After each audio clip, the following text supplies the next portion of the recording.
Penyebaran COVID-19 yang kian terkendali, didukung laju vaksinasi yang terus meningkat, serta pembatalan pemberlakuan pembatasan kegiatan masyarakat (PPKM) level 3 selama periode Natal dan Tahun Baru. Memberikan optimisme bagi masyarakat untuk bangkit dan beraktivitas secara normal meskipun terbatas. Meski aktivitas sosial ekonomi sudah mulai berjalan normal dan satuan pendidikan sudah mulai melaksanakan pembelajaran tatap muka terbatas (PTM terbatas). Kapasitasnya masih beragam antara 25–50% dengan pengaturan hari belajar dan durasi lama belajar perharinya masih sangat terbatas. Menimbang kondisi terkini dan urgensi pelaksanaan PTM terbatas, Menteri Kesehatan, Menkes Budi Gunadi Sadikin, Menteri Dalam Negeri, Mendagri Muhammad Tito Karnavian, Menteri Pendidikan, Kebudayaan, Riset, dan Teknologi, Mendikbudristek, Nadiem Anwar Makarim, dan Menteri Agama, Menak, Yakut Kholil Koumas, menerbitkan panduan terbaru mengenai penyelenggaraan pembelajaran di masa pandemi COVID-19 yang tertuang di dalam Surat Keputusan Bersama, SKB. Mendikbudristek, Menak, Menkes, dan Mendagri Nomor 05 KB 2021, Nomor 1347 Tahun 2021, Nomor HK.01.08, Menkes 6678/2021, Nomor 443/5847 Tahun 2021. Tentang panduan penyelenggaraan pembelajaran di masa pandemi coronavirus disease 2019, COVID-19. SKB 4 Menteri yang disusun atas masukan berbagai elemen masyarakat ini berisi penyesuaian aturan PTM terbatas yang lebih baik dan lebih rinci dengan tetap mengedepankan kesehatan dan keselamatan warga sekolah sebagai prioritas utama. Aspek pemantauan dan evaluasi PTM terbatas yang lebih mutakhir juga dituangkan dalam SKB ini, seperti penggunaan teknologi, termasuk dashboard notifikasi kasus yang dapat diakses oleh satuan pendidikan, dan surveillance epidemiologis bagi satuan pendidikan yang sudah melaksanakan PTM terbatas. Mendikbudristek Nadiem Anwar Makarim menyambut positif dukungan berbagai elemen masyarakat atas keluarnya SKB 4 Menteri ini, mengingat sudah hampir 2 tahun anak-anak melakukan pembelajaran jarak jauh, PJJ. Berbagai riset menunjukkan bahwa pandemi menimbulkan kehilangan pembelajaran, learning loss, yang signifikan.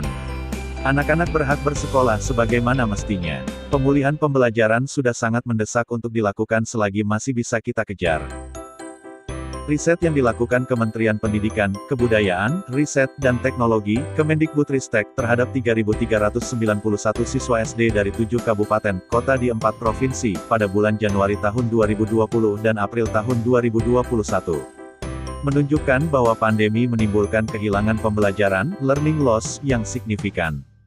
Misalnya untuk kelas 1 SD, di masa pandemi ini anak-anak kehilangan pembelajaran literasi setara dengan 6 bulan belajar. Sementara untuk numerasi setara dengan 5 bulan belajar. Kajian UNESCO, UNICEF, dan Bank Dunia juga mendorong dibukanya kembali sekolah sebagai prioritas setiap negara. Krisis kehilangan pembelajaran secara global banyak membuat anak kehilangan kemampuan berinteraksi sosial. Menurun tingkat kesehatannya, mengalami kekerasan termasuk pernikahan dini, dan terganggu perkembangan mentalnya.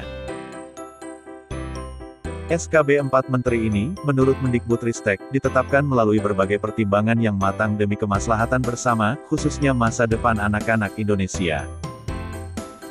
Pendidikan adalah hak setiap warga negara dan merupakan tanggung jawab bersama. Pemulihan pendidikan tidak kalah pentingnya dengan pemulihan ekonomi. Sejalan dengan Mendikbudristek, Menkes Budi Gunadi Sadikin juga menyatakan dukungannya terhadap pelaksanaan PTM terbatas dengan penerapan protokol kesehatan yang ketat.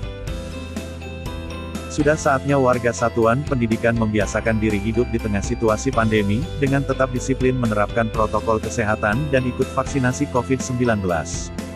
Beberapa bulan terakhir seluruh kabupaten, kota berada pada PPKM level 1, 2, dan 3, sehingga dimungkinkan untuk dilakukannya PTM terbatas. Menkes menambahkan, pelaksanaan vaksinasi yang gencar dilakukan termasuk bagi warga satuan pendidikan juga mendukung pelaksanaan PTM terbatas ini. Saat ini, lebih dari 50% sasaran vaksinasi telah menerima vaksinasi dosis kedua, termasuk cakupan vaksinasi pendidik dan tenaga kependidikan yang sudah mencapai 80%. Kelompok usia remaja, 12-17 tahun. 82% dan sudah dimulainya vaksinasi COVID-19 pada usia 6-11 tahun.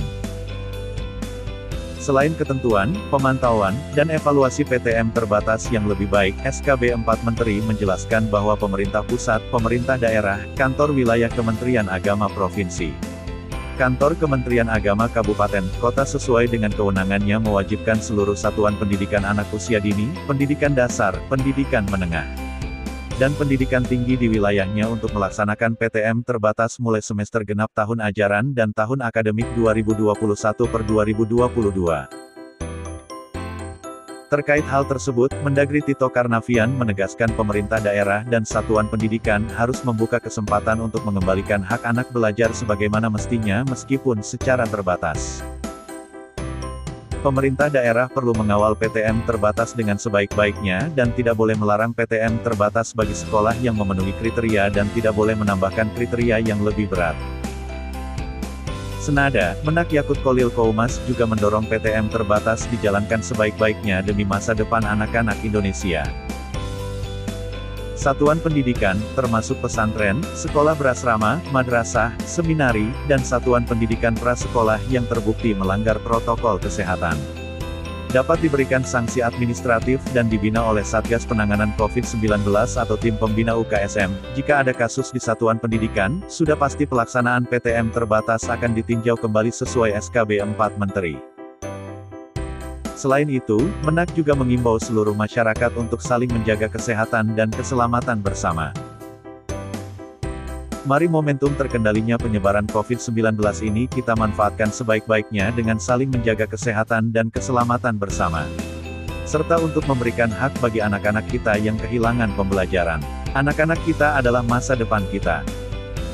SKB yang disusun atas masukan berbagai elemen masyarakat ini berisi penyesuaian aturan pembelajaran tatap muka terbatas yang lebih baik dan lebih rinci dengan tetap mengedepankan kesehatan dan keselamatan warga satuan pendidikan sebagai prioritas utama. Hal-hal baru yang tertuang dalam SKB ini antara lain tentang vaksinasi pendidik dan tenaga kependidikan, PTK. Menkes Budi Gunadi Sadikin menuturkan bahwa di dalam SKB terdahulu, satuan pendidikan yang mayoritas PTK-nya sudah divaksin wajib menyediakan layanan PTM terbatas dan PTK yang belum divaksin disarankan mengajar secara jarak jauh. Hal tersebut kini dipertegas agar kesehatan dan keselamatan warga sekolah lebih terjamin, yakni PTK harus sudah divaksin.